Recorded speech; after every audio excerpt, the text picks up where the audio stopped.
in the booth on Air Media Productions with Dan Hardy, who is what was your function again at the PFL right now? Well, I'm commentator, but I'm also the head of fighter operations Head for of fighter Europe. operations. That's the one for Europe, yeah.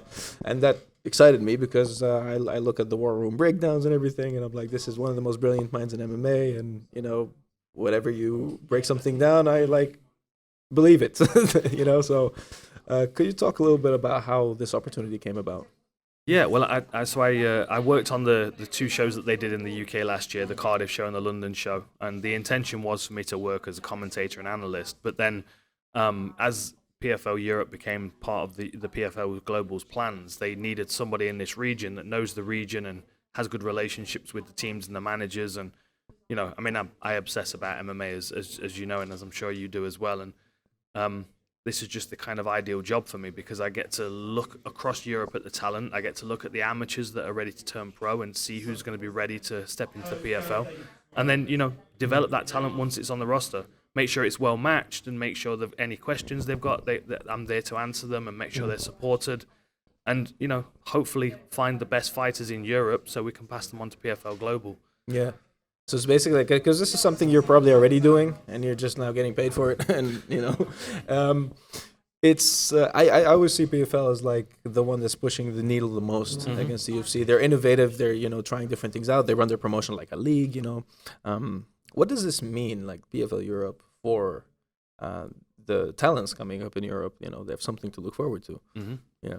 Well, it's a clear 1 year cycle, right? If you get into the championships for Europe, then you're going to fight, say, obviously this weekend, March, but then our next show will be in Berlin, and that'll be the other two weight classes that will move on to the semi-finals in September. Yeah.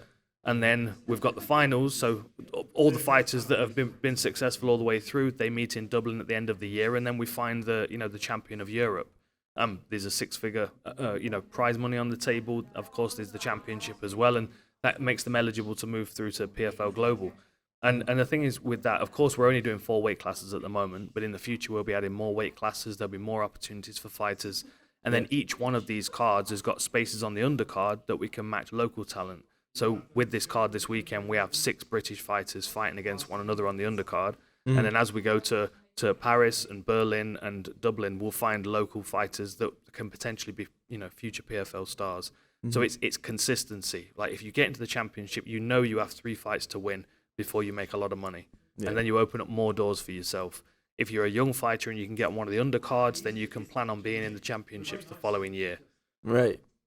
That's it. There, so there's a clear system to it. There's no meritocracy based on stuff that's not to do with athletics. You know what I mean? Exactly. Or performance. As Muhammad Amin just said to me, just win fights. It's as simple as that, right? And his coach, you would be happy to hear this. He's like, we don't care, win or lose. We just want to put on the fans are the most important thing. We want to put on the banger. If we got knocked out, whatever. If we knock them out, great. So that promises a lot for the main event. Who are the people that people should watch out for the most on this card? Well, I mean, main and co-main, of course, are the ones. I think Dakota's got a very tough replacement fight. Melanie Hermansson is a very, very tough, skilled boxer. Got to be paying attention to her hand speed. She's very low with her hands, very quick with her jab. I'm excited to see that matchup because you've got a very skilled boxer that can grapple against a very skilled Thai boxer that can defend takedowns. That excites. Those things excite me. Right, it's just a great clash of styles. But then, as we move further down the card, there are a lot of people that, Daniel Ladero's grappling skills are phenomenal. And, he's been out for a period of time with a broken hand. We're going to get to see him return to action and get back in the win column. He's got that loss on his shoulders and that weighs heavy. And I know that he feels like he would want to run that fight back and win. So, he's primed for a good performance. And, all the way through this card, like I said, the guys on the undercard, the young British fighters that are on there matched, the likes of Lewis McGrillen and Louis Lee Scott, really skilled fighters that have got a lot of potential to go a long way. And they're finding their feet as professionals at the moment. Mm-hmm. There's a lot of things to be excited about for this card at the weekend, and it would be difficult to pick one fighter. But I will say Lewis McGrillen's the one to watch because that's the one that's got the buzz around the arena. Everyone's talking about him. Interesting. Well, I'll be looking forward to that. I'll be there from the first fight on, obviously. But Whose idea was it to implement to do the face to face? What is it? Round table? Well, it's not a round table. Yeah, last word. Face off. Yeah, because I love that because I came from boxing. Yes. And became an MMA fan. I'm like, when are they gonna implement that for? Right. Yeah. Because otherwise it's always dependent on the fighters' personalities, and yes. if they don't have that loud personality, it doesn't sell sometimes. For sure. I mean, sometimes the fighters, it's just not going to work. They both need to be confident in their game plan. They both need to be confident in their preparation, especially when you're doing it so close to the fight. You kind of get a good idea of where their confidence is based on their training. And, they both spoke so well. They both feel very confident. Of course, Muhammad Amin's got a loss on his record, but he's coming in against Simeon, who's another good kickboxer. He feels like he's going to be able to do very well against him. And I feel like one of these guys is going to pull a surprise out of the bag and take the fight to the floor. I think they can both grapple, and I think they're both keeping that very quiet, I just feel like this is a really good opportunity to see two of the very best stars in Europe not only compete against one another on Saturday, but also have a little bit of back and forth so we can learn about their personality. Yeah. And that's why the personality was basically pushed to come out when you do those face-to-face thingies. For sure. I mean, some people just don't like doing it, you know what I mean? Sometimes people just don't feel comfortable in those situations. They don't want that confrontation with their opponent. But then, sometimes, if I'm a fan, I like to see two guys that are very confident, that are convinced they're going to win. And, with those kind of shows, you get the opportunity to see that. Yeah, and I always say marketing is part of your job as a fighter. Some fighters say I'm just here to fight, but no, if this is your job, marketing is part of selling it. Is the product is part of it, Absolutely, yeah. I'd be remiss if I don't ask about your wife. Congratulations, Veronica. I must say Veronica Hardy now. How did it feel to see her put on that great of a performance? It was amazing. Yeah, it was. Because you called it. Yeah, you've been talking about it, and I didn't because. Some people might say it's her husband. Of course, she's gonna be world champion and stuff. But I'm like, you know what? Considering your pedigree and how much I'm a fan of the breakdowns and everything, I'm like, no, he means it. Yeah, I mean, from when the first time I saw her fight, I was there commentating on the event. I knew she was a talent.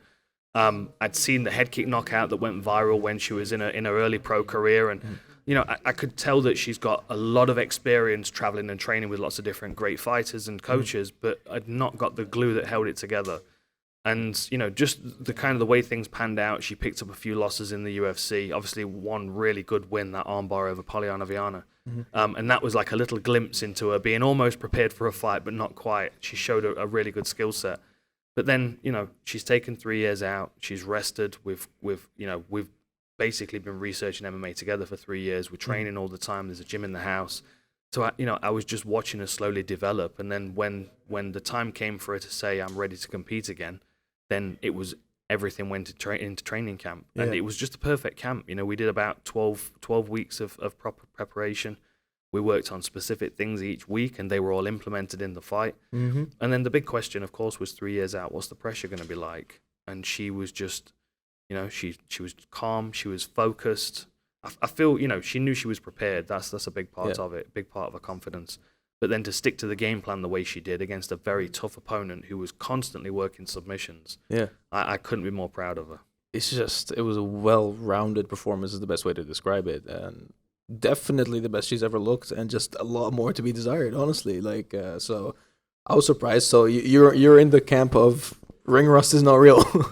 It absolutely is a thing if you believe it's a thing. And I'm not saying that I wouldn't be susceptible to it, because you do kind of go through those questions in your head of, am I going to feel this? What's it going to feel like? Am I going to feel anxious and tired in the first round? And, there are a lot of different emotions that go through it. And the familiarity of competition, it lessens some of those feelings.